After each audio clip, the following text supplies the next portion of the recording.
Welcome to Let's Get It, the Atheist Roundtable. Toss the mic, tell us what's good tonight. Get this man a goddamn cam so we can plan to crush tonight. It's murder. It was the case they gave him. Even Jesus couldn't save him. He believes he'll slay him. Murdershed Steve got these thieves on their fucking knees. Ask T Jump where the Murdershed be.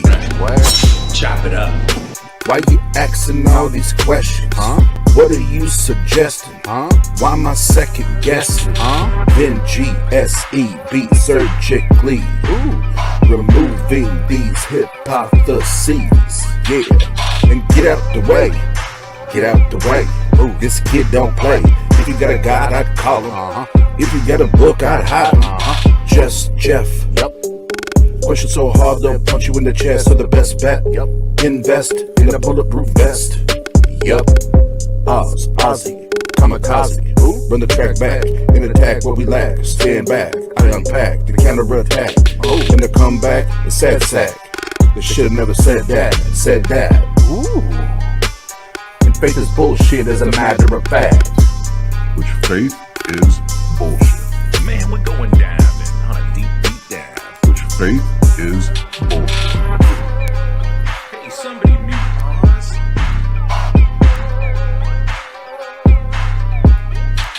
Which faith is bullshit.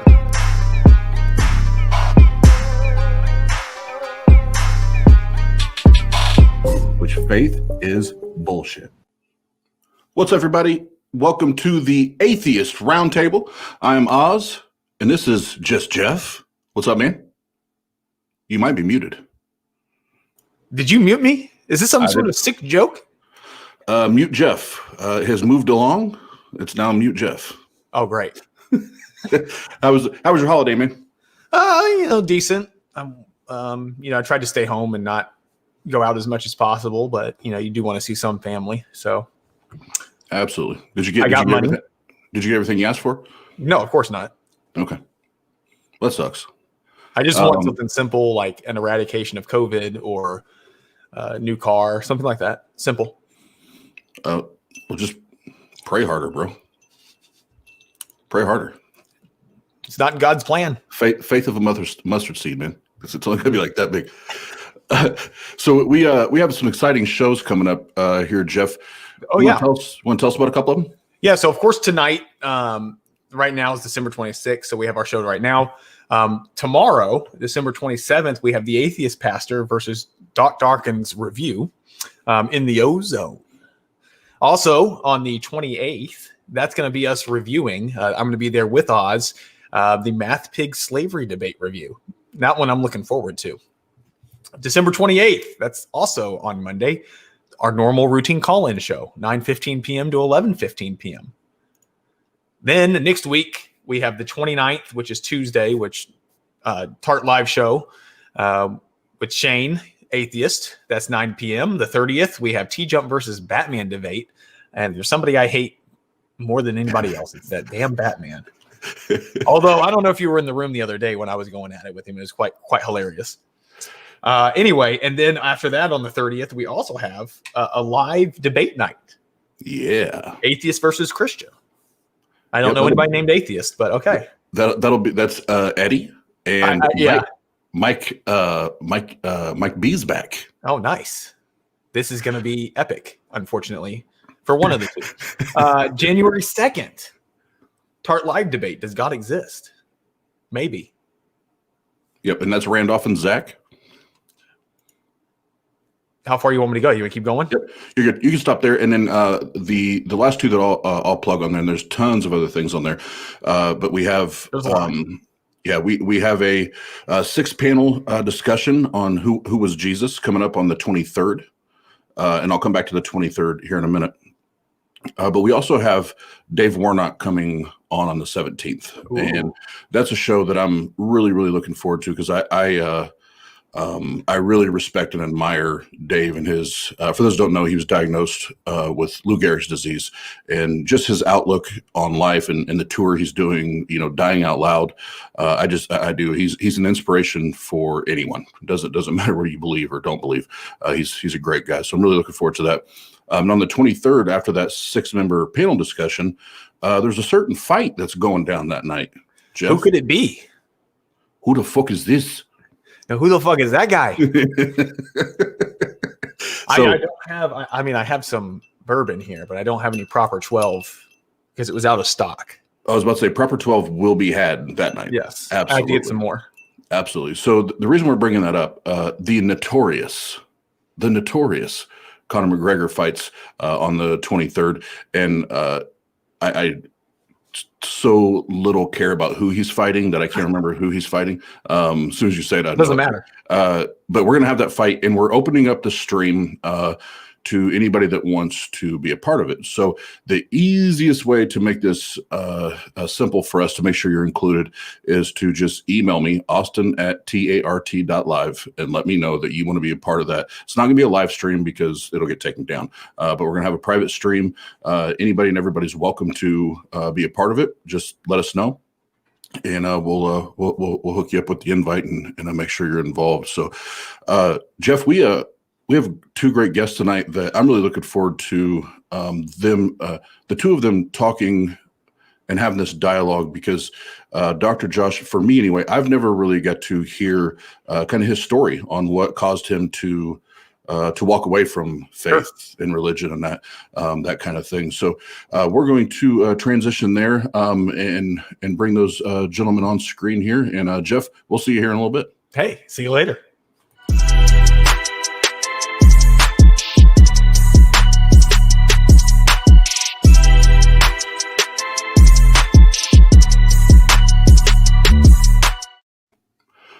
What's up, gentlemen?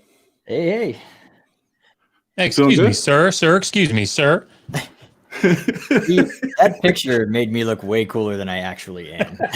Thank you. I thought you might like that because I think it's a badass picture. I was like, yeah, I'm using that one. So, how are you guys? How's everybody feeling? Yeah, doing well.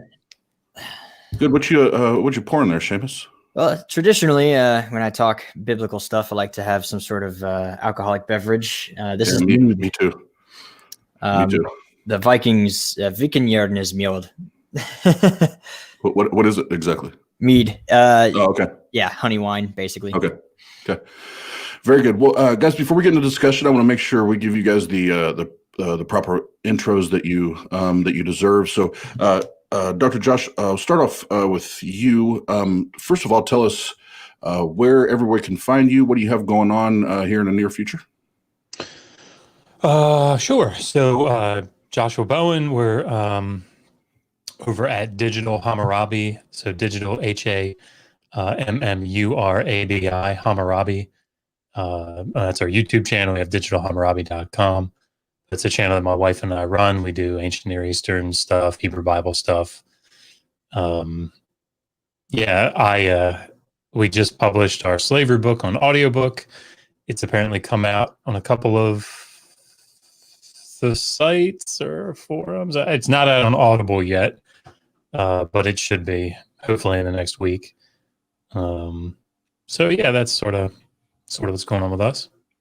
Okay, awesome. And then I believe you just published a new book. Is that correct? Mm-hmm. It's called Learning to Pray in a Dead Language, Education and Invocation in Ancient Sumerian.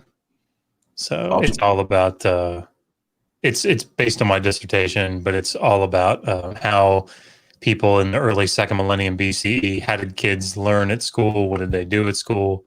What was their curriculum like? And then how did that affect prayers that were offered to the gods? What's the connection between those? How did they pray? And particularly like communal prayers for the city. So it's a pretty interesting study, I think. Awesome. And we'll make sure the the links for Amazon and everything are in the description. All of his social media links are there, but we'll make sure all the book links are there here after the show. That way, if you want to go get those and grab them, like I said, backstage, the spit it out, Austin. The Slavery in the Old Testament book. Let's just keep it easy. It's required reading for the Atheist Roundtable. So, and then lastly, Dr. Josh, I heard from a certain somebody on a show I was on the other night that you have a 2-on-2 debate coming up with Matt Dillahunty. Oh, I don't know that it's been set. Matt said that he was going to float the idea to James, I think, but I haven't heard that it's been set. Well, I heard from Matt that I was on the show, and he made it sound like it was pretty pretty certain. So I don't want to. Awesome. Again, I don't want to be the one to say it. And they're like, "Oh, Oz is lying," but he sounded pretty certain on the show. Oh, that's awesome. No, I'm just stoked about if I can use that word. I know that I'm. Yeah, use it. Be stoked. I don't know. I feel like it's out of my generation for some reason, but I don't know which way. I'm just excited to be able to tag team with him. I think it's gonna be a lot of fun. Yeah, he really doesn't need me. Like, let's just be real. He could do that debate by himself. But it's funny you said it, and I actually do appreciate both your humility, because if you go back and I'll send you the link after the show that I was on with him so you can hear him. But he said this might be the easiest debate I've ever been involved with, because I'm just going to show up and smile and let Josh do all the talking. So no, I'm looking forward to that. I think that'll be great. And then Seamus, thanks for being with us tonight, man. I think this is your fifth time now. You've been on our channel and been able to talk and chop it up with us. So we appreciate that. And like I said, before we get into it, where can everybody find you? What do they need to know about you? And what does Alternate Media have going on? Yeah. Well, first of all, thanks for having us. I don't know how many times I've been up here, but who cares? You can find us Alternate Media on YouTube, like YouTube/Alternate Media. Altar is spelled with an A though, like the altar. So not ERAR. We also have of TikTok, believe it or not. Brad usually handles that, not me. And we're also on Apple Podcasts, as well as we have a Patreon if anyone's feeling generous enough to donate. And I mean, yeah, that's where you can find us, more or less. Okay. No, thank you. And I know Brad said you're getting on TikTok. You're getting ready to release a series of dance videos. Is that correct? So we exclusively do dance videos. Oh, that's exclusive now. Oh man, Brad. Yeah, it's all biblically based dance videos. Are they So interpretive dancing. Interpretive dancing. Interpretive being the key word. And then lastly, Seamus, Jeff and I talked a little bit about it, but you and Brad will be part of the 6-person panel where we're going to discuss who was Jesus, without getting into the actual conversation or / debate. Are you looking forward to that? Are you excited about that? How you feel? Yeah, I feel I kind of have personally a little mixed feelings about it. I like the discussion, but I try to do my best to maintain a very scholarly point of view and leave out any type of theology or belief system. And it's extremely difficult to approach biblical texts from that point of view, because it is a faith-based document. And so right. It's really hard. I'm nervous to try and be that, non-biased. And at the same time, though, I think it'll be an interesting discussion. Yeah, I'm looking forward to that, and I'll give you and Brad credit. We talk to a lot of believers, and you two are so far. So don't prove me wrong. So far the most logical in your approach, and you guys do try to remove as much of the bias as you can, because we all do. We all have bias, whether we want to admit it or not. You guys do a great job of that. So I think it'll be a good dialogue. So for all of you hanging out with us in the chat area, first and foremost, thank you for being here tonight. There's a bunch there, so I'm not going to take up any time talking about it right now. We'll do that towards the the end. But thank you for being here. And so the topic for tonight, if you want to call it a topic, kind of the starting point for the conversation. I'm sure they'll talk about several things, but the starting point is what caused Dr. Josh to walk away from faith, walk away from religion. So I'll let you guys chat it up, and then I might pop in here and there. But for the most part, let you guys have that conversation. I'll talk to you guys here in a few, okay? Cool. Word.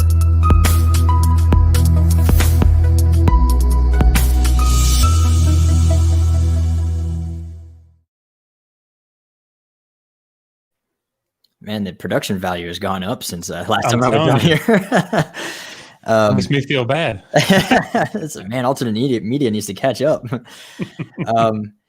So I have a couple of questions here, and I actually just thought of them this morning. I was going to email them to you so you had time, but they're super general and like non. It'll be better this way. Yeah, I'm hoping that the candid attitude will be fine anyway. But like, so I don't know a whole lot about you. I've only met you one other time, and so firstly, I know that you are a doctor, right? A PhD. And so my first real question actually is like, what is your PhD in specifically? Like, what is your expertise? That's a good question. So I got my bachelor's at Liberty, and that's where you're going, right? Yeah, that is. Yeah. So I got my bachelor's of science in religion from Liberty in 2003, and then I went to Capital Bible Seminary, which is now Lancaster Bible College, I think. Had some financial issues, but that was just outside of DC. And I got my master's in theology there in Old Testament studies. So I wrote my dissertation my thesis on the meaning of the divine name El Shaddai. And took a lot of Hebrew and Aramaic and some Targumic Aramaic, Biblical Aramaic, and then took a little bit of Syriac, a little bit of Ugaritic, some Akkadian, and so then I applied to Johns Hopkins University so that I could. My initial goal was to just become a really good Semiticist, and anyway, so got sort of convinced by a professor of mine that the best way to go about this was to become an Akkadian expert. So then when I applied to Hopkins, I met with my future advisor, Paul Del Nero, who is a Sumerologist. So he specializes in Sumerian, and he's unbelievably brilliant.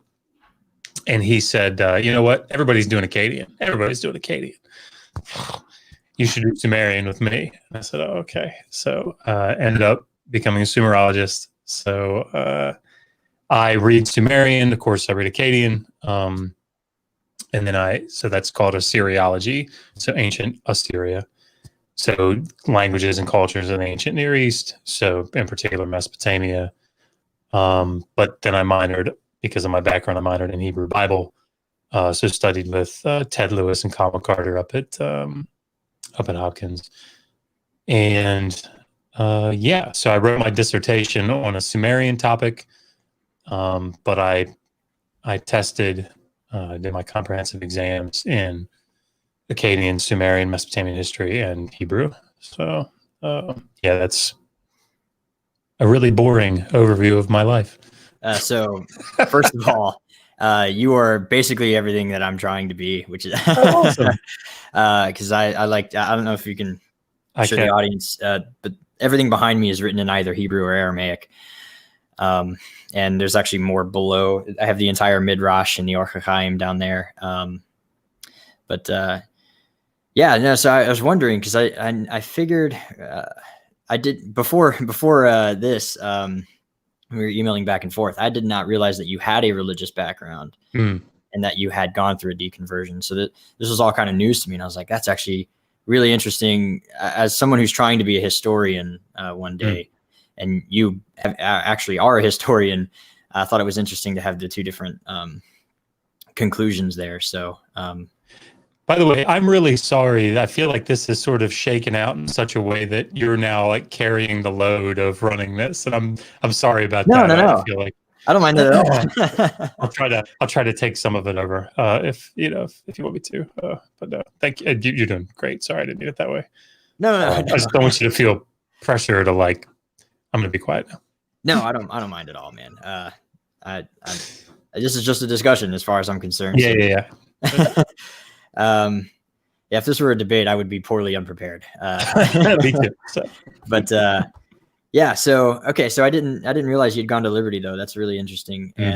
And my sister also went. She wasn't able to finish. She transferred to another school. But her favorite story. So I was in the Air Force when I did mine. So I did my whole thing through distance learning. So I never actually got to be on campus. But she always talked about the class that every freshman had to take. I don't know if it still goes on, but it's called Jesus is Awesome. Now it's called Biblical Worldview. Okay, all right. Well, it used to be called Jesus is Awesome, and she tells this story about, I think it was Terminator, maybe that had come out. I can't remember, but this would have been back in the 90s, and of course, like nobody was allowed to go see that. It was totally off limits. Yep. But every word got around that everybody's going to sneak out. Well, so the way that every class started, and it may be this way still. I can't remember the professor's name, and then I'll be quiet. I feel like I'm derailing us here. But he would come into the class, and it was like a freshman class. There were like, I think, almost 1,000 people. She said it was all kinds of people in there. Yeah. And he would say, "Jesus is what?" And everybody would say, "Awesome." Every class started that way. So,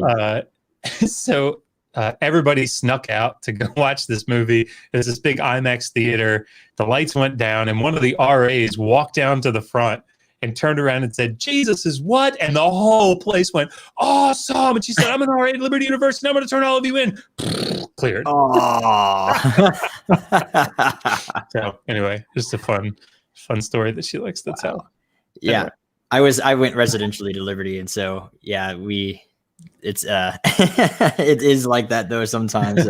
Dry campus and everything, and yep. But yeah, so yeah, no, that's really cool. I didn't realize you had that background, and that's really interesting. I studied with Dr. Randall Price. I don't know if you know him. Why do I feel like I know the name? He's the head of the Judaic studies department in Liberty. Okay. And so he's the guy who taught me Hebrew and like Messianic prophecy classes, some of the undergrad level stuff like that. Where are you in your Hebrew, if you don't mind me asking? Like, I would say I guess I would say at the elementary level, where I can't speak Hebrew like super fluently, and I can piece together sentences from scratch, but I can pray. I pray usually in Hebrew. But once you've memorized the Hebrew prayers and you know what they are in English, then from there you just kind of piece the rest of it together. Yeah, so I would say at the elementary level. Others would probably disagree, but I would say that I would speak like an elementary kid. Okay, no, elementary kids speak very well, so a language, so it's definitely not a bad thing. Awesome. I find the grammar rules to be the most difficult part of the Hebrew itself. The words are pretty cut and dry, more or less. But yeah, so awesome. But the next question, because this was like the original reason I guess we got together, and it was the Ezekiel 26 passage. And so like I do want to ask about that because I'm not an expert in that area, and I've done very little in the ways of looking into that particular the passage. So actually my first question is like, is this one of those things that made you walk away, or is there something else and this is just like a contributing factor? So I don't think Ezekiel 26 bears. Let me kind of set the stage for everybody in case people don't know about this. So Ezekiel 26 is the background first. Ezekiel 26 is the prophecy against Tyre. It's part of a 3-chapter long set of oracles against the island city of Tyre. And so, Ezekiel, it's part of this sort of trope, a standard form of oracles called the Oracles Against the Nations. You see them in Amos, you see them in Isaiah, you see them in Jeremiah, and you see them in Ezekiel. And it's basically, well, anyway, it doesn't matter. But so one of the sets of prophecies is against the island city of Tyre. So Tyre has, Jerusalem has just fallen to Nebuchadnezzar in 586, 587. And Ezekiel, says, well, Tyre, which is this very, very wealthy sort of hub for trade that's out, 600 yards or something, 600 meters off of the coast. It's got a great I thought it was like a mile. Yeah, I mean, it's they're not exactly sure how far off it was originally. It's between 600 and 750 yards, I think is what it was, or meters. I can't remember. But I know with the siege of Alexandre, the Great, when I think it was reported that it was something like almost a mile, and that's where I think that number comes from. It could be exaggerated. Who knows? I think. Yeah, I mean, we can talk about where that it's difficult, I think, sometimes with these numbers because you're getting them from later sources. But but it's a very wealthy island fortress out there, and so they say, at least in the text of Ezekiel, that Jerusalem has fallen, that the gateway to the peoples is opened unto us.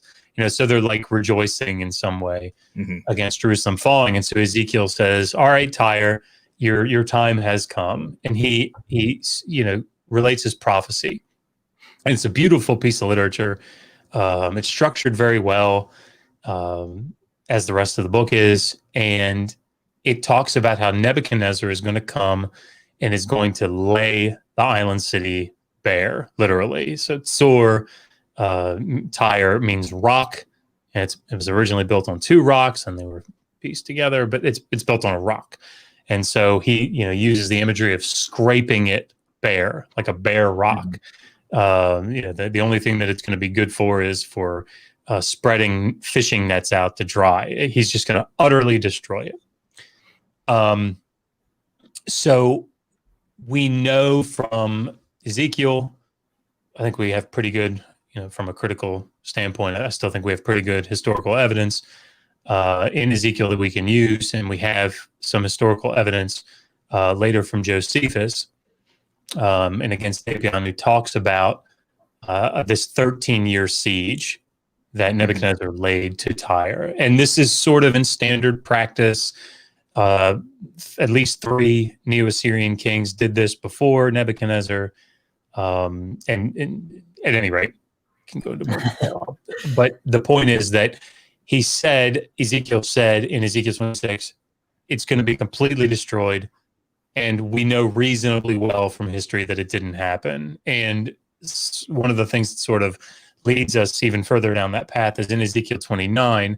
Ezekiel, he says 15 years later, Nebuchadnezzar tried really, really hard to get in and didn't, right? The way that he words that is Nebuchadnezzar, every head was made bald, every shoulder was robbed raw, but he received no wages for his efforts. And so God is going to give him Egypt instead for his soldiers as pay. And so, the problem that arises from this for some is, Ezekiel gives a prophecy and the prophecy doesn't come true. Well, this was something that in Ezekiel 13 sort of comes up. It's problematic for Ezekiel. And so this has become sort of a thorn in Christian side. Some people turn from the faith. And I think that's fine. Like, I do think this was an example of Ezekiel saying X will happen and X didn't happen. And he comes back and says, but I don't think that this is without theological rationale, right? So people like Chris Udd, Robert Chisholm, amongst many, many others, have written about this and have said, look, this is fine theologically. Some of the explanations can be that, like with Nineveh, when Jonah goes against, I promise I'll shut up in a second. I'm really sorry. No. But, Jonah says, yet 40 days and Nineveh will be destroyed. Then Nineveh repents. And so Nineveh is not destroyed. And so, like Robert Chisholm makes the argument, well, with Etho Baal, the king of Tyre, since he eventually submitted to Nebuchadnezzar, he didn't let him get in, but he paid tribute and maybe even went to his court. That must have been them repenting, and so God repented. So that's a theological answer. I don't find it satisfying, but I'm not really interested in those theological answers. But I don't think for a Christian, I don't think this is one of these things that There's like a big problem. Yeah, I don't think it should make or break some. I think what it should do is make a Christian go, okay, like I see that there are theological answers for this, but I need to now weigh whether that's satisfying or not. This is logically inconsistent, if that makes sense. Yeah. No, as someone that I approach the Bible more or less from the historical perspective, and anyone who's ever had a discussion with me, either from TART or the EA show or even on our own show, usually they want to smash my face against the wall at some point because they ask for my opinion, and instead I give them like other scholars' opinions, and I leave my opinion completely out of it because it's like it's not really what I think. I'm not the expert. I just know what some other experts have thought, and so here are a few different options for you. You pick one. I've picked one, but I'm not going to tell you which one I have. I think for the most part that's pretty reasonable. I mean, it sounds like you got a really good head on your shoulders and you're going in the right direction. As far as what you want to do. I mean, I think you'll find you probably have found out a little bit now. But as you progress, like it sounds like you're going to do, I mean, most everybody that I know gets into or through a PhD program and goes, I don't know anything. Like, if you ask me now, what are you an expert in? Like, I mean, I'll give you sort of a colloquial thing, but I mean, even the thing that I wrote my dissertation on, the thing that probably everybody would say, yeah, in some way you're an expert in this. No, I don't think that I'm an expert in this. I can name 3 people right now that know far more about that topic than I do. They're the experts. So, but yeah. Yeah, no, anyway. Oh man, I wrote a paper on a messianic prophecy paper based out of Isaiah at one point, and I used a lot of ancient sources on Isaiah commentaries and like the Dead Sea Scrolls and stuff like that, and different. And basically, 14 pages later, I just realized there's a whole lot I did not know, and I'm now aware that I am an idiot, more or less, and. Yeah, no, it's especially and terrible feeling. And so I think that's the biggest reason I'm like, all right, here's some options. It's really up to you, and don't let me influence your decision in any way, because like I have an opinion, and that's great, but my opinion is my opinion, and I'm just really choosing between different options from other experts, and I think everyone should be able to choose for themselves. And if I feel like if I give my opinion, then I'm influencing them to pick one over another when that shouldn't necessarily be the case. And I mean, I think you'll obviously gain. Sorry, I don't know how this sounds, but you'll definitely gain your own expertise, and I think that'll be incredibly valuable for people. But I know exactly what you mean when I talk about the formation of the Pentateuch, for example. Like I know Joel Baden, right? So the last thing that I'm going to say is, well, here's what I think, because the reality is there are certain things that I think almost all reputable scholars are going to say about the formation of the Pentateuch. But like whether you go toward more of a supplementary hypothesis or fragmentary hypothesis or documentary hypothesis or something else, it's like there are really good people in each of those camps. So like for that, I do the video and I go, look, here are the options that really, really smart people give. And here's what they all agree on. And then this is sort of where they branch off. Go read some more. Here's the bibliography. So yeah. I know what you mean. So, but yeah, to that. So Ezekiel 26, you wouldn't say was like super consequential to your departure? No, and this is sort of the thing, and we can we can go into this as much as you like. I did a video maybe like 2 years ago, and it was called from evangelicalism or even evangelical to agnosticism, something like that, an academic's journey. And in it, I made the comment, somebody asked me in the live chat, I think toward the end, how long did it take you to deconvert? And my response was a little glib. It was like 45 minutes, right? And that has not aged well, I think, with people, because what I meant by it was there came a point where I don't know if it's a straw that broke the camel's back. That's probably a decent analogy.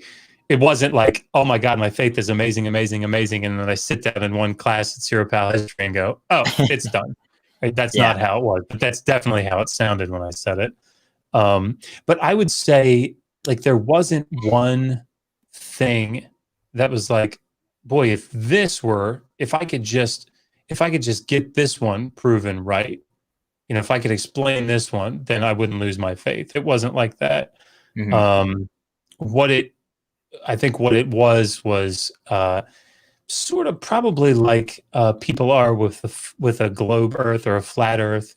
There's not one thing that you would point to say, this is why I believe the Earth is round and not flat. I mean, maybe somebody would, I don't know, but like there's just a whole bunch of things. And I think that's how it was. So Ezekiel 26 probably played a small part, but it was more in the cumulative case, isn't that what they call it? Like the cumulative. Yeah. Okay. So, yeah, that makes sense. Yeah. And the reason I asked specifically about that one was because it was the original topic they wanted us to debate about. And so that just made me wonder if this was like a super consequential thing. So that really is the basis for my question, is like, why this particular passage? Is this something that we wanted to really focus on? But let's see here. Okay. Yeah. So you did answer. So then if not that, and I know it's not a single, any single thing, but what I guess are some things that did kind of, actually, you know what, but I'm going to back up just a little bit. When we say deconversion, do you mean like full on, like there is no God, atheism, or more like, well, I kind of don't know, so more like an agnostic, like Bible's cool and all, but maybe not fully inspired? Like what exactly? Yeah. So like the short answer to that would be, because I was a fundamentalist evangelical, the historicity of the, I mean, the historicity of the text and the inerrancy of the text from that perspective was absolutely critical to me. Yeah. And so when that over and over again sort of began to fall apart, it reached a tipping point where it was like, well, I mean, if this book isn't historically perfect, none of it's right. This is an all or nothing thing for me. So I would say that I became like a hardline atheist probably for about a year. And it wasn't so much that I think if you would have asked me, does a God exist? I would say, no, a God does not exist. But that wasn't really the point. It was the thing that I have believed, the God that I have believed in for all this time. I mean, it was 25 years at that point. He's just that this is not real. The system is not real. And so I think after about a year, I sort of became a little more comfortable with the idea of the spiritual. So I sort of settled into maybe like an agnostic position, like a soft agnostic position. I think probably now people would define who I am as agnostic atheist, I think is what I'm called. which is fine. I mean, at this point, it's not really terribly important to me, but yeah. And here comes Oz to tell me what I am. Tell me. Yeah. No. Definitely not here to tell either of you who or what you are. Because this is this is an important part of any conversation like this, when you're talking about somebody deconstructing and deconverting, right? Because just like I did, I know Dr. Josh, those are, and Seamus, where you're at, those are deeply held beliefs. Right. Mm-hmm. And Dr. Josh, I can completely relate to what you're saying as far as, the evangelical, like this is the infallible word of God. And when you start to have that wall, I compare it to a brick wall, that wall start to crack. That's when, and it starts to deteriorate and crumble. That's the best analogy I have for it. So I think Seamus, just in trying to help with the way to ask that question, I guess, is, Josh, what was it that took that first just that little chunk out of the wall that made it start to crack, then bring on the separation and the crumbling? Yeah. That's couldn't have said it better myself. I didn't say it better, so he did. So I guess to give a slightly broader background, and Seamus, seriously, like, I will just talk. So just say, Josh, stop. Right. Just if you need to interrupt me, just stop me. If I usually, when I feel like I want to butt in for something, I'll put my hand up. That way you can like finish your sentence and kind of finish the thought. So if my hand goes up, that I'll just kind of like, and I'll warn you, but there's no reason for me to like stop you. I grew up in a very, evangelical Christian household. So I remember I got saved at 5 or 6 years old and knew what the essential aspects of the gospel were. So that was the core of my being, really. It really took off, I would say, in a much more practical sense, I guess, when I joined the service. But I mean, I went on missions trips. I was called Jesus Boy at school, at public school. The place that I fit in was in my youth group during middle school and high school. That's where I was. So I remember everybody that I dated. Rule number 1 was you have to have trusted in Christ for your salvation. Like, I'm sorry, I can't date anybody that isn't a born again believer. When I joined the service, that only increased because now I had some autonomy. I remember teaching Bible studies, and of course started going to Liberty distance learning.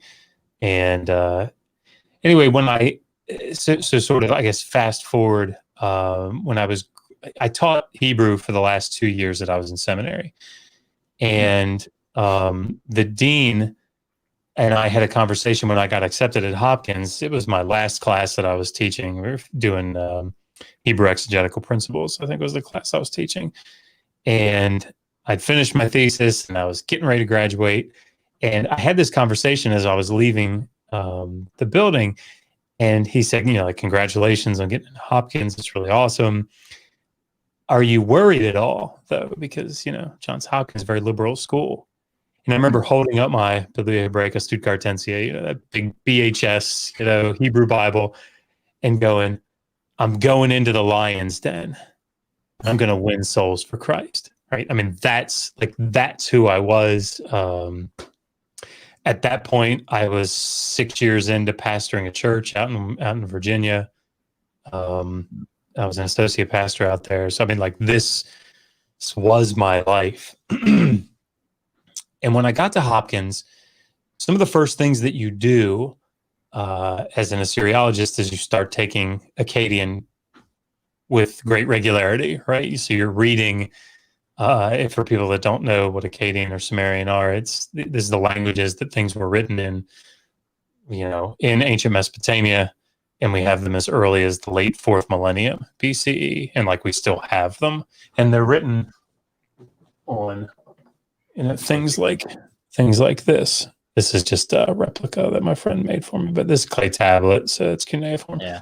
That wasn't for you, James.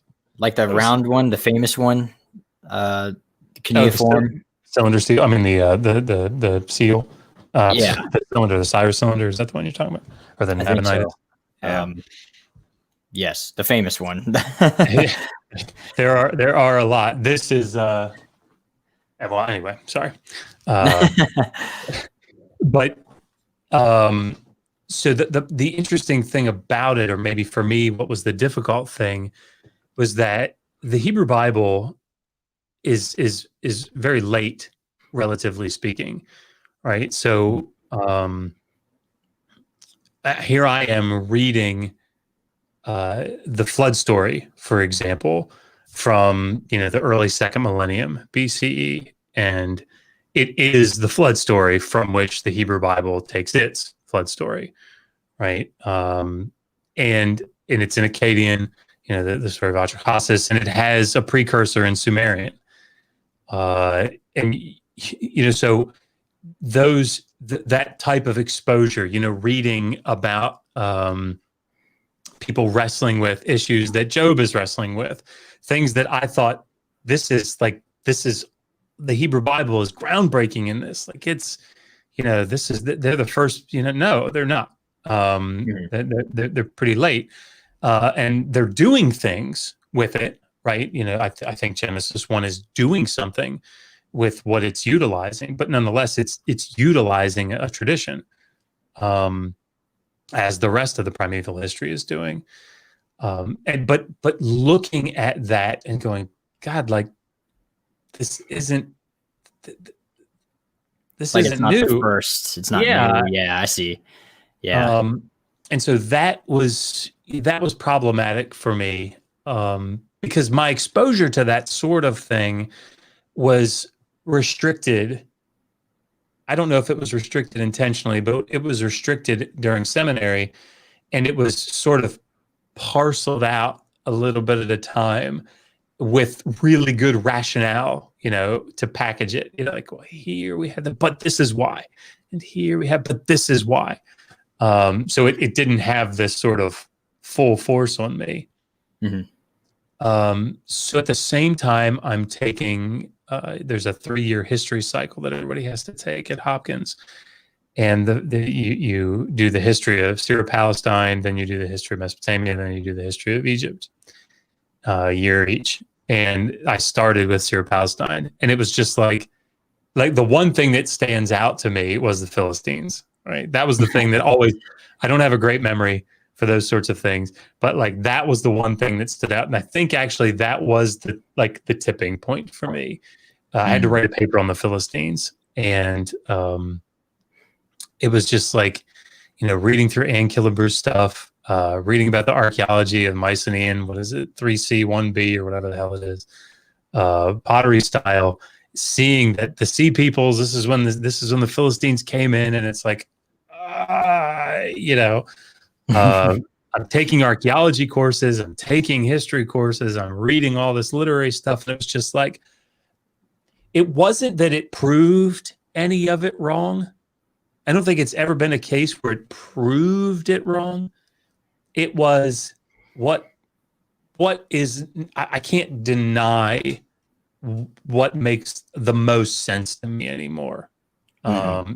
And I'll shut up after, but it was kicking and screaming. I remember having a conversation with Kyle McCarter, who was teaching the Syro-Pal history class, and saying, well, we were looking at the Habiru, comparing it to Ivri, and well, wait, couldn't it be that that's where it came from? And so actually this connects really well, and really diving into that in such a way that it was it doesn't work.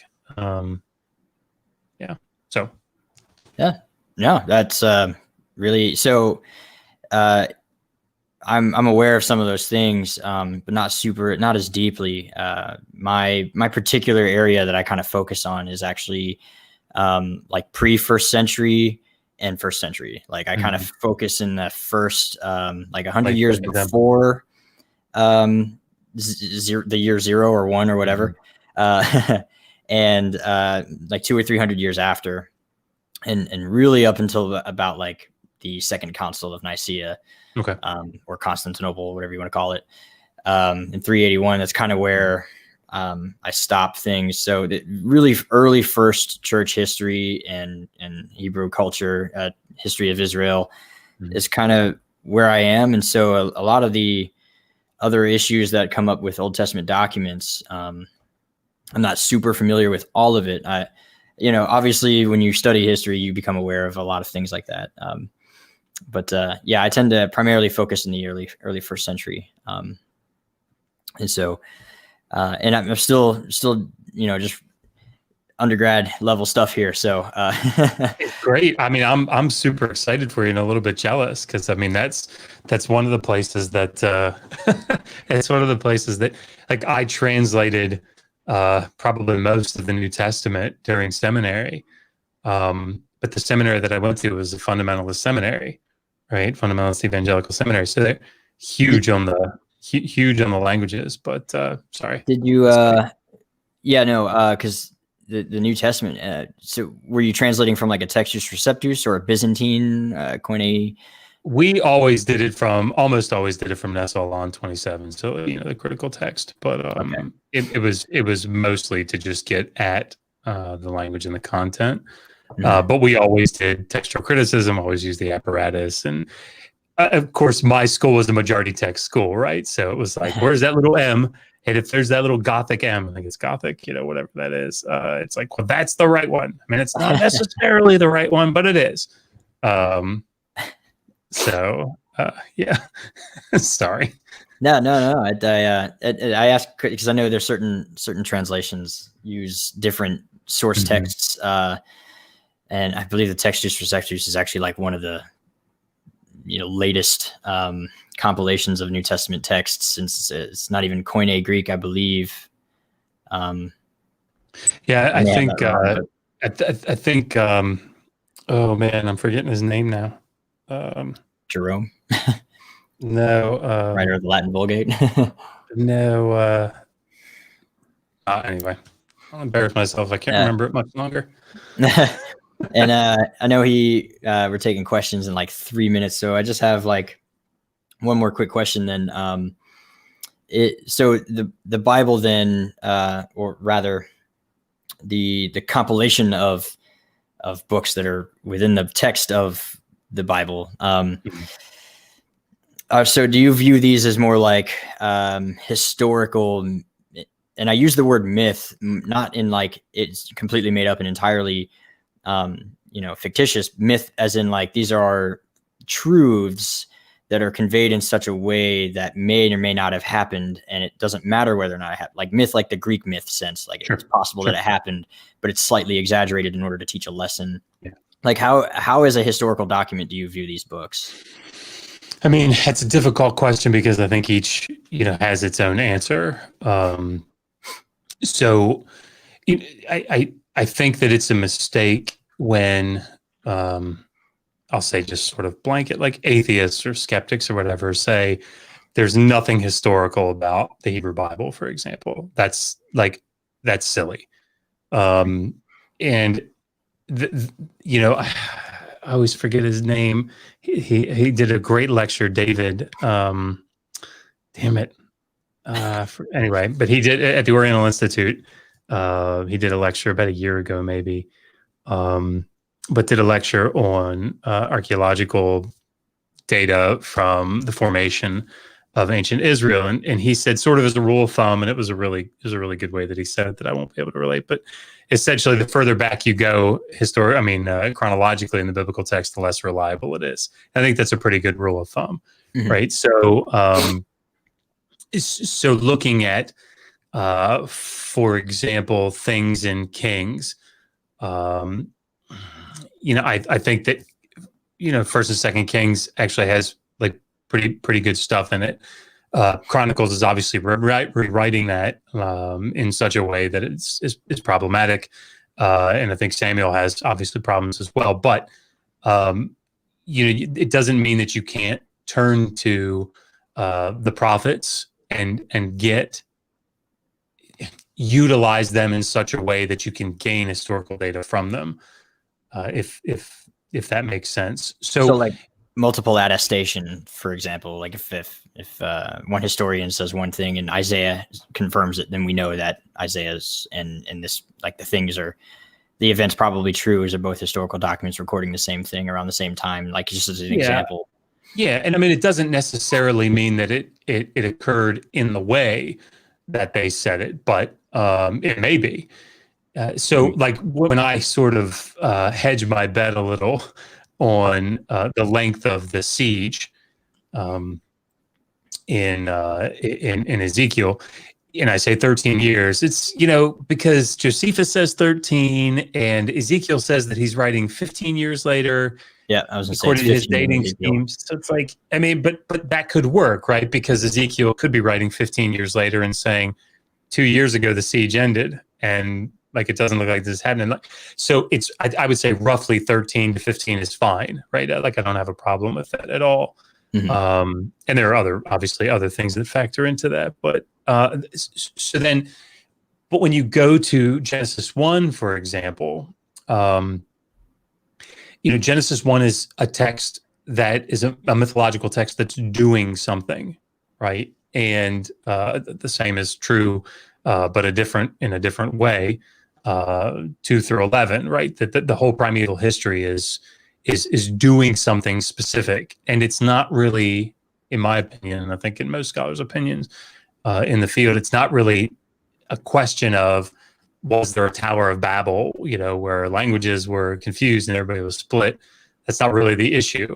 The issue is, what is the text trying to do? The text is trying to make this move to say, God, is working with the world and the world fails. So he starts over again with Noah, and he works with the world and the world fails again, right? And so he has to then divide the nations up, as you see like in Deuteronomy 32, and starts with Israel, right, as his chosen nation, and that becomes his, Yahweh's inheritance. And so, but the text is doing something. So I think it's, and then I'll be quiet.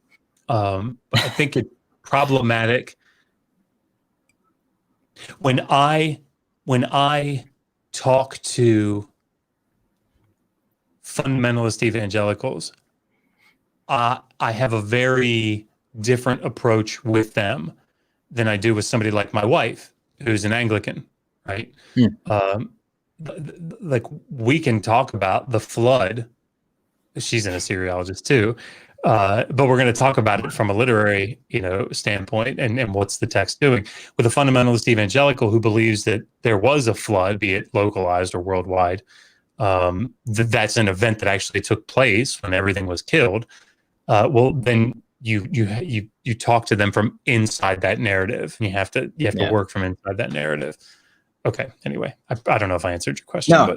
I'm that does. It makes sense. So I come from, I actually was not a believer growing up, but all of my studies come mostly in like Jewish philosophy. Mm-hmm. And so usually the perspective that I have to present to other Christians is different, right? I have to meet them on their level first and then explain that, hey, this is actually, the document is trying to do something for you here, and it's written in such a way from a culture that you don't understand. So you kind of have to, you have to circle back to where it came from. And, what does it mean to the reader when it was written to them? There are things that you have to understand before you can really understand the document. So I'm used to like trying to have to explain, like even just the book of Matthew. I spend a lot of time in Matthew. Is like, this is an extremely Jewish document, and a lot of Western eyes don't catch that. It's because we're not used to seeing it when it's there. Mm-hmm. And so, I get that a lot. I understand rather what that's like. But again, that's more my specialty, like New Testament history is sort of more my specialty anyway. So, I may have to. What the great conversation, guys. I want to jump in, and it's about that time for the Murdershed one to come and ask all the cues. Ask all the cues. So if you have questions, go ahead and put them in the comment section. And Murdershed Steve will be out here shortly to take care of that part of the show here. But Dr. Josh, I did, if I can, wanted to ask one question as we start getting the questions here coming in. When that wall started to chip, and the doubt, the skepticism began to creep in, did you have like I had a light bulb moment? It was kind of like a light bulb. It was like things illuminated, I guess is probably the best way to explain it. Did you have a moment like that? Anything that you can look back on? I think that mine was more gradual in the sense that we were talking about this actually earlier in the show.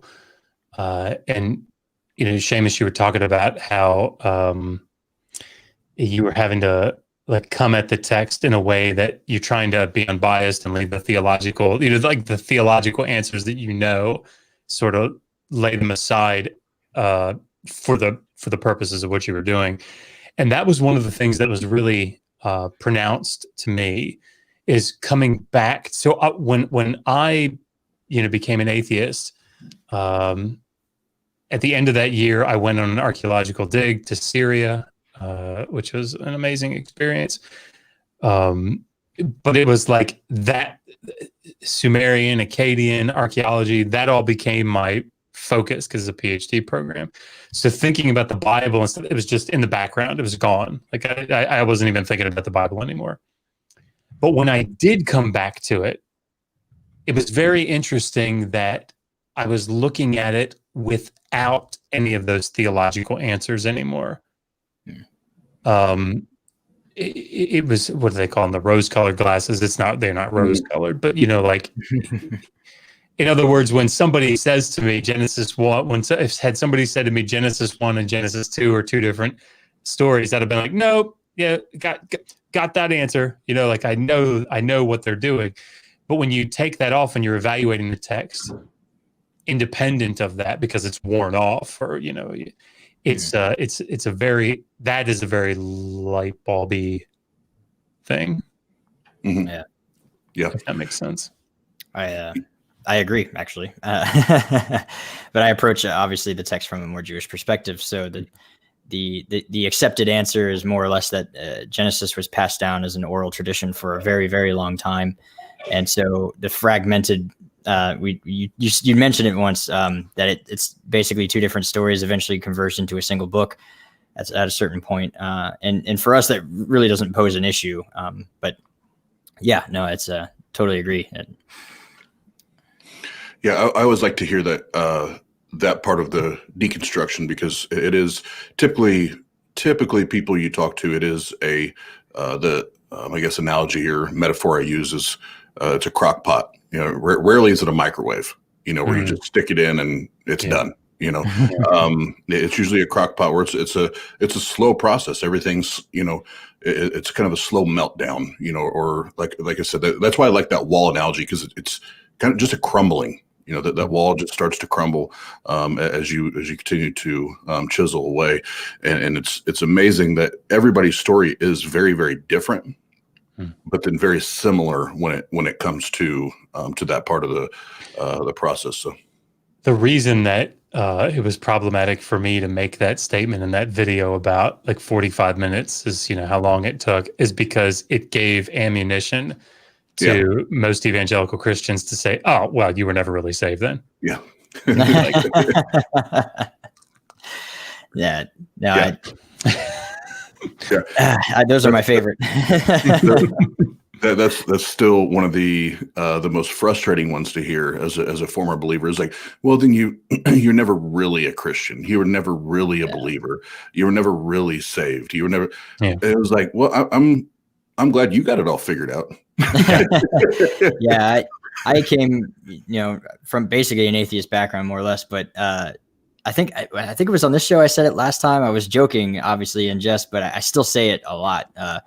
But the thing that I love talking with atheists about is because we agree on one thing: we both hate Christians. and I obviously don't hate Christianity or Christians, but from a more Judaic perspective, the Christianese bothers me. You know, that you weren't really saved, or that very stereotype Christian speak. I absolutely can't stand. It's very dogmatic. And I get it theologically. I get it, right? And I mean, I don't know that I would necessarily fault them for coming to that conclusion, but it's, again, the thing that I like is that I'm not at a place where I say these things disprove the faith, because I don't think that they do. What I would say is that these things lead me to conclude that it is not the most reasonable conclusion. I don't know if I used conclude there twice, to say that the theological answer is sufficient. So that's fair. Yeah.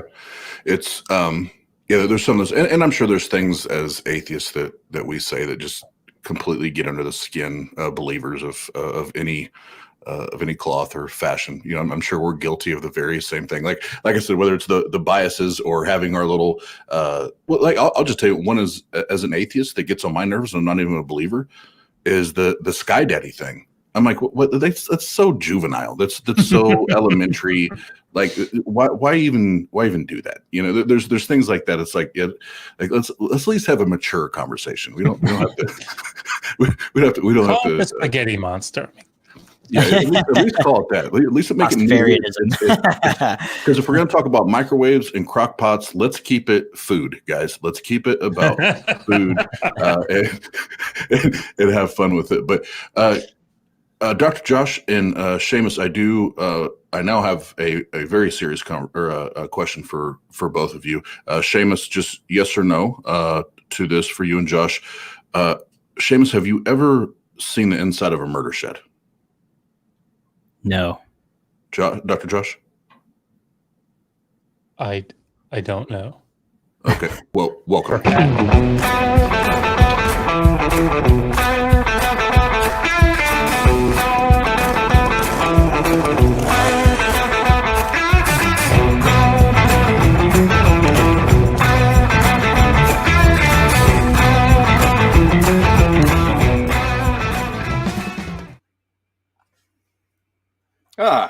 Well, hello, everybody. So I have a memento on my mantle. It's something that a dear friend who died gave me, and I figured I'd keep it. Actually, it's an EpiPen, and he felt like it was very important that I have it right before he died. How's it going? Oh, just Jeff.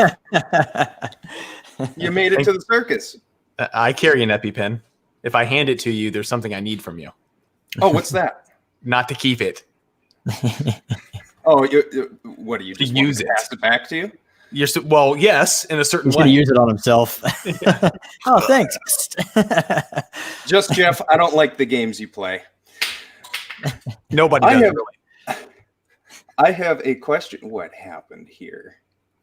Well, I have plenty of questions that we can go through. So,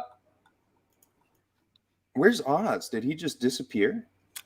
Well, we were talking about food so much, he just had to go get a snack.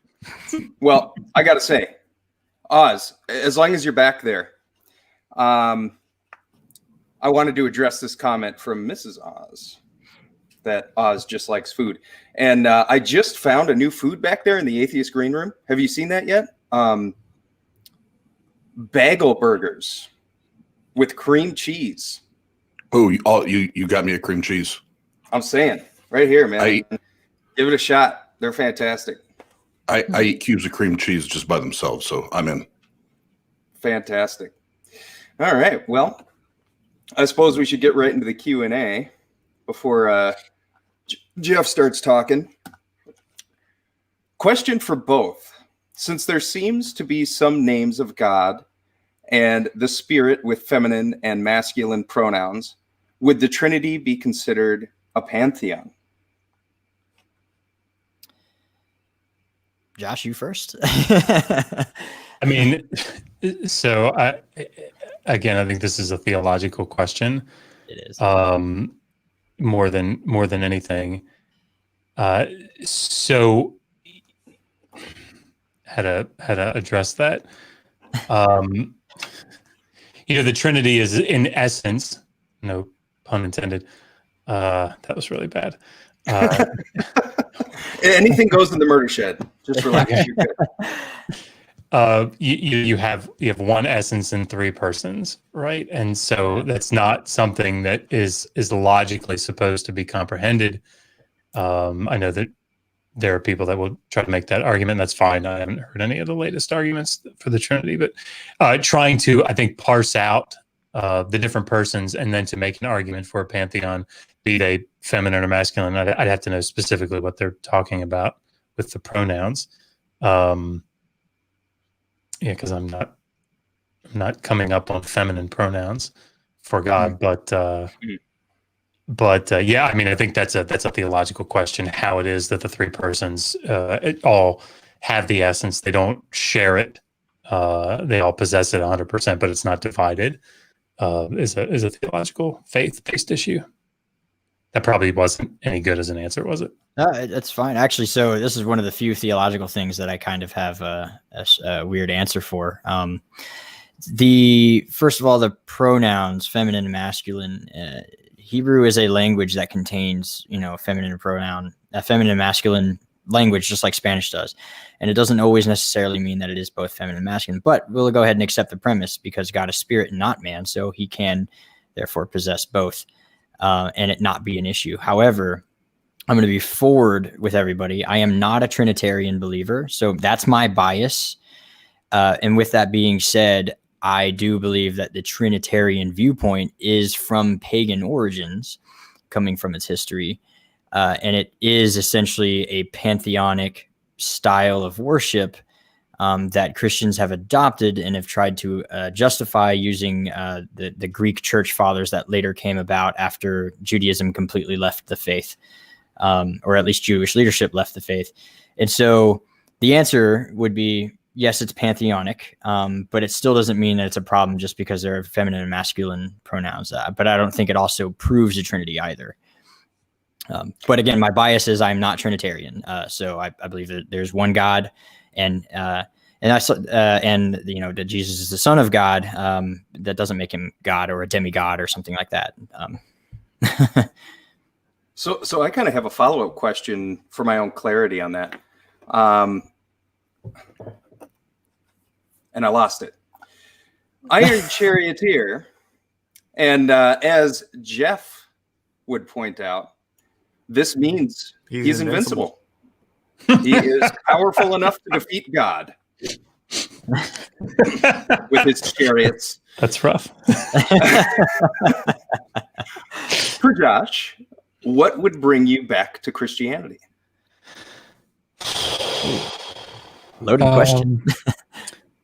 Yeah, I don't know is the answer to that. I suspect that if I could truly be convinced that Jesus Christ was the Son of God and died and rose from the dead 3 days later, that would probably do it. I think that would probably do it. I don't know that. Actually, I think Matt Dillahunty's answer to this, at least that I've heard him give, is I don't know what would convince me is probably pretty good. But God knows, right? If he exists. And I think that's probably the best answer that somebody could give. But I suspect that would do it for me. It would also do it for me, I think, if Jesus, opened the clouds and said... That might be convincing as long as it wasn't a trick from the devil. Yes, that's also true. Statement is a lie.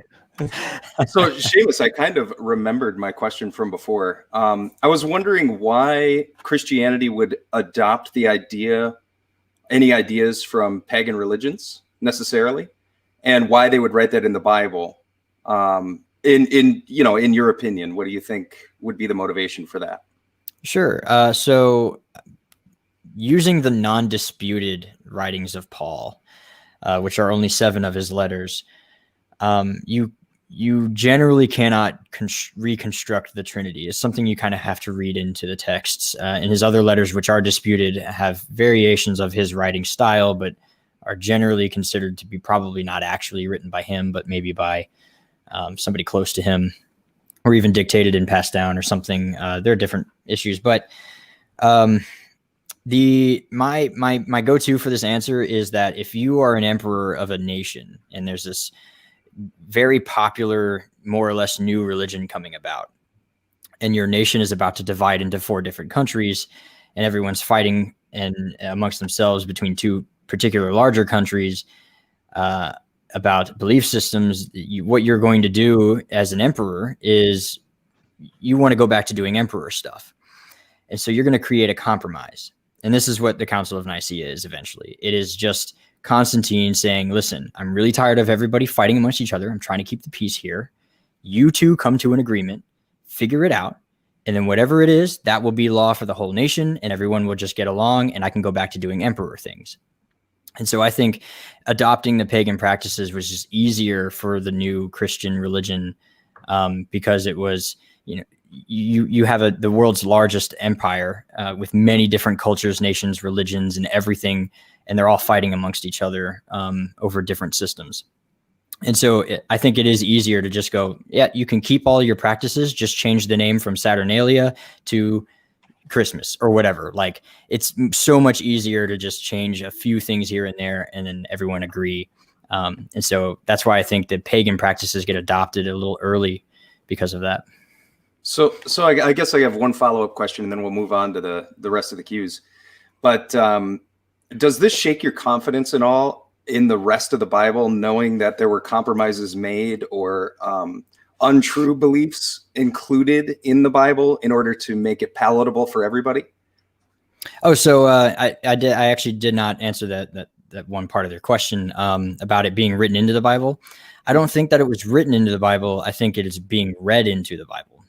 Okay. I think that the New Testament, as in and of itself, is a very specifically Jewish written document, collection of documents and letters, and that later on, as the Jewish leadership left the early assembly and Greek philosophers took over, that they didn't have any issues with doing these things and inserting them into this religion because they were pagans themselves, right? So they didn't have a problem with calling Jesus a god because, well, there were hundreds of gods, so who cared? We have one more. And so these are like the little things I think that get inserted to the theology, but I don't believe are actually written in the Bible itself, the teachings just get inserted at eisegesis, so to speak. But even to that point, there's a certain point at which the New Testament is more or less just a historical document. Like I said, the non-disputed letters of Paul and the disputed ones, where if it's inserted, you can usually find it and find out where it came from. And I don't think that's an issue. These are documents of history. So like I said during the interview, it's important to kind of come back and read it from their perspective. If we read it from our perspective, we usually have a very different conclusion than what they would have had. And so it's not an issue for me. I think as long as we can go back to the original intention, then it's not an issue. Okay. Thanks for answering those questions. Yeah. Yep. I've got another question here for Dr. Josh. You're looking lonely over there, so I figured I'd throw in your way. There's a little bit of a lead up to the question, but many fundamental Christians who sit on the pew are taught not to question what's being taught and don't take it upon themselves to study. Prior to schooling, was Dr. Josh encouraged to discouraged to seek truth? And just so you know, I'm contractually obligated to mispronounce at least one word during Q&A. So Excellent. Yeah. So first, I agree with that statement. I don't know that there's anybody who would, that I know that would knowingly in evangelical churches consciously say, don't study, don't question. I don't think that they believe that they're doing that. I do think, though, that the way that things are taught and the way that things are explained, you're allowed to study within a certain sphere. As an example, I remember when I was pastoring, I was associate pastor at that church, I started to try to build a library at the church. And one of the books that somebody donated was like the Book of Mormon, right? And I remember the senior pastor came in and said, "Get it out of here. Like, we don't want that in here." And I understand his rationale, but I think that's a problematic rationale. I think people need to be able to read through the Book of Mormon, right? Right. Even if you're looking at it from an evangelical perspective, you want them to be able to understand what is being said, because again, I think not knowing what the other arguments are, it can be problematic even for someone holding faith. But for me in particular, yeah, I think that it was highly encouraged to study, but there was a catch to it, and that was liberals are bad. Right? So liberals are evil, liberals are wicked, they're led by the devil. Oh, you grew up in the South. And I don't know, Maryland. That's the deep South. Yeah, Maryland.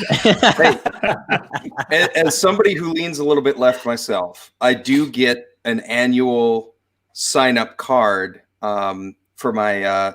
You got to renew your membership in hell. So I get those in the mail, and I haven't signed up yet, but I'm I'm thinking about it. Does it cost too much? No, it's free.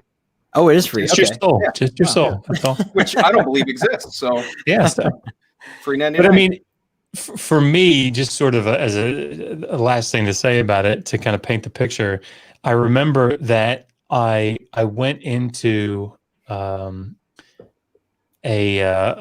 pastor's. I went in to talk to a pastor who was like a progressive Christian. One of the non-Christians, I guess is what I'm saying. And I remember he had like books all around the room. And I was going to go in there and tell him about water baptism and explain it to him, with my no experience and education. But I was super smart. And I went in and he said, "Well, let me try to explain this. Let me just stop you right there. Because I can tell you what's in all of these books, right? But you don't know what's in my head, and I'm getting ready to correct you on this." But that's what I said. Like, so I was a dick is what I'm saying. but I was very righteous. So it was cool. And it is weird though how even somebody like who's an extreme skeptic. So like I consider myself an extreme skeptic. No matter what you tell me, the first thing I'm going to do is going to say like either prove it or show me or I don't believe you. I never allowed myself to apply that skepticism to religion, and no one told me directly not to do that. I don't know why. I think it may be an authority thing. Like, your parents tell you who's an authority. My parents are an authority. Listen to me. Tell me what to do. Do what I say. Don't ask. Mm-hmm. And they also say the same thing about religion. So I just never applied it. If I had a question in my head, I don't even think I would question it internally. And not until I was questioned about religion did I start having to learn any type of counter argument. I never had that pop up. So the worst thing that could happen is asking questions, I guess. I've got a question. As long as you got your mic unmuted, unfortunately, Pasta Mike was wondering, Jeff, Exodus 28.7. They can beat the slave that looketh like a weasel with 2 rods, 3 if thy slave's a feminine weaselly troll. I think I see what he's doing, but he should probably have rephrased it with 1, because you wouldn't want to waste a rod on a female because they're not worth as much. That's fair. Oh boy. Pasta, what have you began here? What have you started? I have a question from the Atheist pastor. In Genesis, the word for God in the original text, Elohim. Is that right? Elohim. Elohim. It's like an eh. So now if I go 2 more mispronounced words, I'm beyond my contract and I'm in trouble. I won't be paid for this one. I'm led to believe that. Oh no, I don't think that foreign words count. Elohim. Fair enough. All right, I'm still down to 1. Elam translates to those who come from the sky rather than being a singular. How is this explained? And if you need to reread the question, please do. It's up on the screen. Yeah. I don't know if Dr. Josh, because I know he also has Hebrew experience here. So I don't know if you wanted to take it or I'll like say something. I have zero experience in Hebrew, so I'm not answering. So Elohim is a plural word, but it is used in a singular sense. It's like the majestic plural, more or less. That is, depending on who you talk to, some scholars will disagree with the majestic plural use, but most native Hebrew speakers use it in a singular sense, even though it is in a plural form. But it doesn't translate to those who came from the sky. It more or less translates to judges. Would probably be a better, if you were to keep its plural form, it would be judges. In fact, the word Elohim is also used for the Sanhedrin, which is the 70 elders. They're called Elohim because they are the judges. Is it like the royal we? I mean, yeah, like the royal we. Yeah. So, like the question is sort of a complicated one in that, words from a lexicographic standpoint, they take on different meanings in different contexts and at different times. So what Seamus is saying is absolutely right. Like, if you go back to Exodus 21 and it says, "You shall take him before the Elohim," right? It's taken before the judges is how that's translated in later rabbinic text, or how that's understood in later rabbinic text. The word is a Semitic word, so Akkadian ilu, in Aramaic Eloah, but it's a Semitic word. Allah in Arabic, they're all sort of the same base components because it's all in the same language family. So Elohim, El, it's the word for God, right? Now that sometimes it's so it can be used for a plurality of beings, right? So I think in Deuteronomy 32 is divided among the Elohim, and that doesn't mean singular. I haven't looked at Deuteronomy 32 in a while, so hopefully I'm getting that right. So context is what's going to determine both, in its context, but also in its periodic context, so in time. So obviously later, the word gay is a really good example of this. I'll shut up after this. Sorry. Gay earlier on, as I understand it, meant happy, right? Later on, it's taken on a completely different meaning. It doesn't mean we would read the later meaning back into the earlier and vice versa. It's all about context. It's almost like language. Well, that context word right there, yeah, always makes every atheist butthole pucker. So yeah, careful. But it's that also around. like maybe language isn't the best way to transmit a message of dire certainty. Seamus has got his hand up. Just the last point I wanted to add to his thing is within Hebrew, there's also there's a perfect tense, which is a tense that doesn't exist in certain other languages. It is usually found, I believe, in other Semitic languages, the idea of a perfect tense. If I'm wrong, please correct me, Doctor. No, but I believe Aramaic also has it. But usually they would take a word that would usually be singular and they would pluralize it to give the implication that it is a perfect thing, some sort of perfect tense, so like past, present, future, and perfect. Echad is the Hebrew word for the number one, like the cardinal number one, whereas like Rishon would be the ordinal number first. But Echad is used in a different prophecy, and it said Echadim, which means one, plural. And it's implying that it is a perfect oneness. Not like Yahid. Yahid means unity. Echadim is more like a perfect oneness. So it's a part of that language that exists that we don't really have a good substitute for in English. And so that's also part of the problem with the word Elohim in its translation is we have to also convey a tense that doesn't exist for us. And last thing to sort of tie into that, Genesis 1, Genesis 1:1 is Bereshit bara Elohim. So bara is a singular verb, right? And Elohim is the subject of that. Elohim is in the plural form, but it's a singular verb. So if it's like, it would be like saying God's runs. If that makes sense. You wouldn't say God, you would say God's run to the store. It's a weird sentence. Yeah, English really doesn't do a good job at it. But yeah, it's in other languages, they usually every other word will also be plural to show that there's a plurality going on. Whereas English doesn't have that. Yeah. Well, I've got one more question for everybody to chew on real quick, and it's kind of a question and kind of not. But Randolph Richardson is wondering if a spirit can be homosexual. Jeff's having a hard time with this one. I can see him up there. Well, I don't participate in Christian mythology fan fiction, so I'll let that be taken elsewhere. I want you to answer that, please. I don't know what that means. Like, are we talking about like a ghost? Like, can ghosts be homosexual? Yeah, pretty much. Can spirit be? Because we were talking about spirits and stuff earlier. It really does depend on how you define the word this spirit. has to do with the Trinity stuff too. Oh. Which spirit are we talking about, and which spirit does he think is homosexual? Or I need context.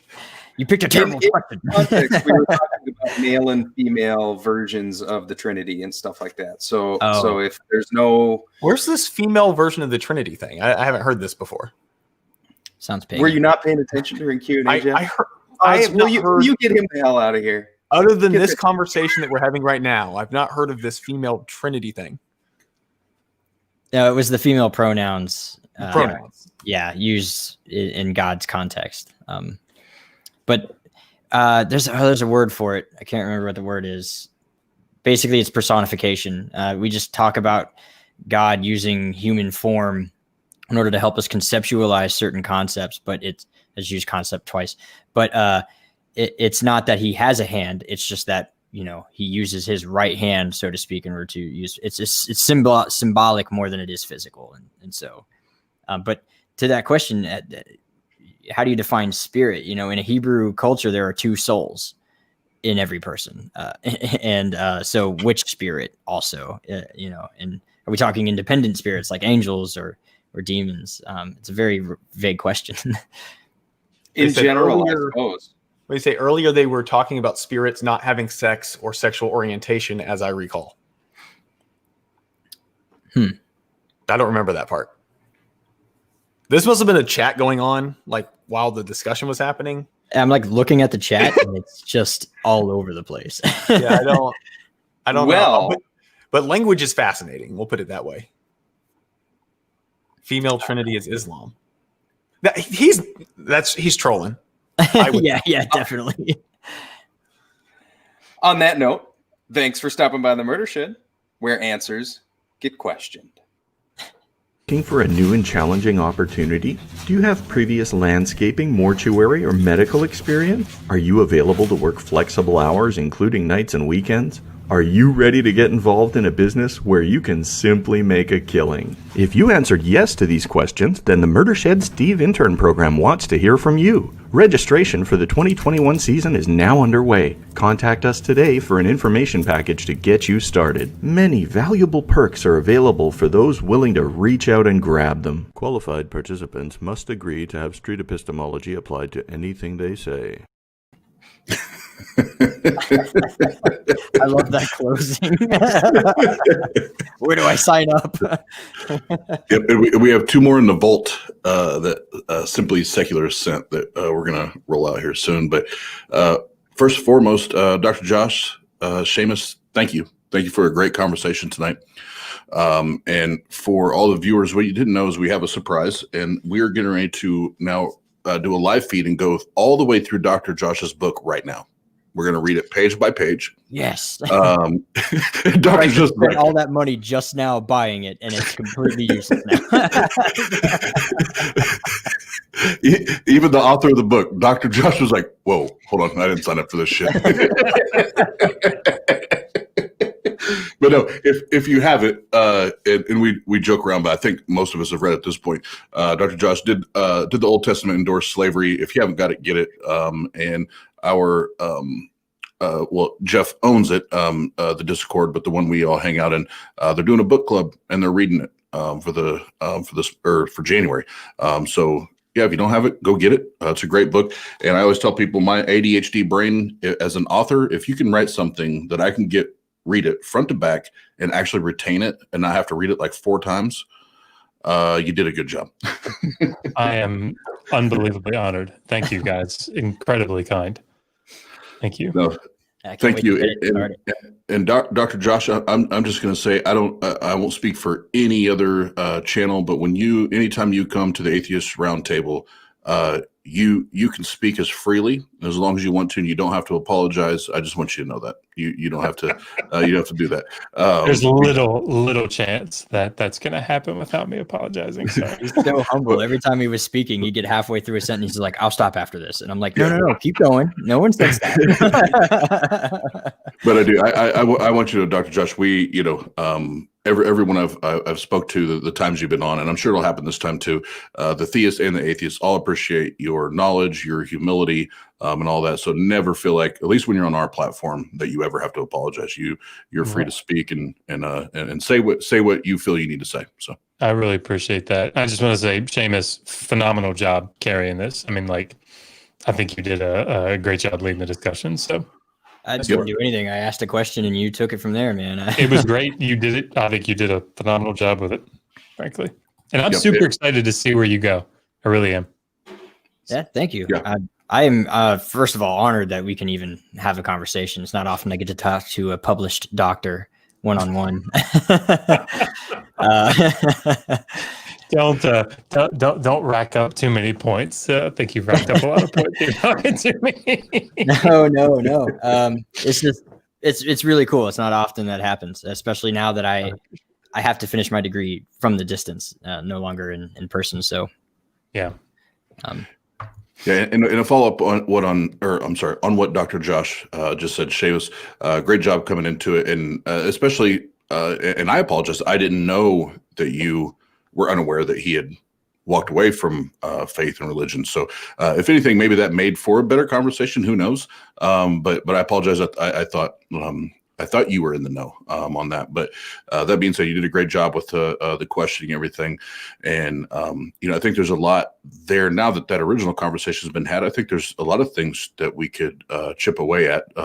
Apostle Mike's going to make fun of me because I always say chip away, but that we can that we could chop up. Let's say that we could chop up and have further dialogue on and have some fun with it. But just a couple things before we go that I want to make sure we plug one last time. Make sure you go check out Dr. Josh. All his links are in the description. Seamus and Alternate Media, all of their links are in the description. Make sure you go check these gentlemen out. They're awesome. As you can tell, if you've been here for the night, humble guys, very intelligent, very smart, very informed. And please go, follow, subscribe, and buy their books. And I'm sure one day Seamus will have books. So stay in line, and you can buy his books as well when that day comes. I think that's probably closer than he probably even realizes. But for our calendar, our schedule, we have a bunch of stuff, great stuff coming up. But we do have, if you go to TART.live, the calendar's on there. And Dr. Josh was just recently on. Dr. Josh, do we want to call it a debate? The slavery. Yeah, I mean, it was a discussion. Okay. Yeah. Okay. So Dr. Josh and Godless Engineer were on Math Pig's channel, and they had a discussion, debate, something along those lines on slavery, and we're going to review it on the Ozone, which is my afternoon show. We're going to have that discussion, and just Jeff's going to partner with me on that because he loves talking about that as well. And then It's on the website, but I think it's on Wednesday.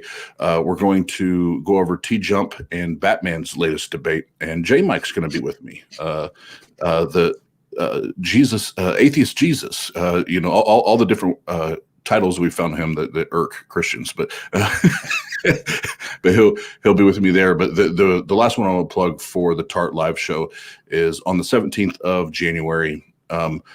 Again, very, very honored to have Dave Warnock coming on, and I'm telling you, I couldn't look forward to a show more than that one, simply because of where he's at, diagnosed with Lou Gehrig's disease, and what he's doing to try to impact people and make a difference. I can't wait for that opportunity. So before we jump off, I'll go one at a time. Seamus, anything you want to say before we go, man?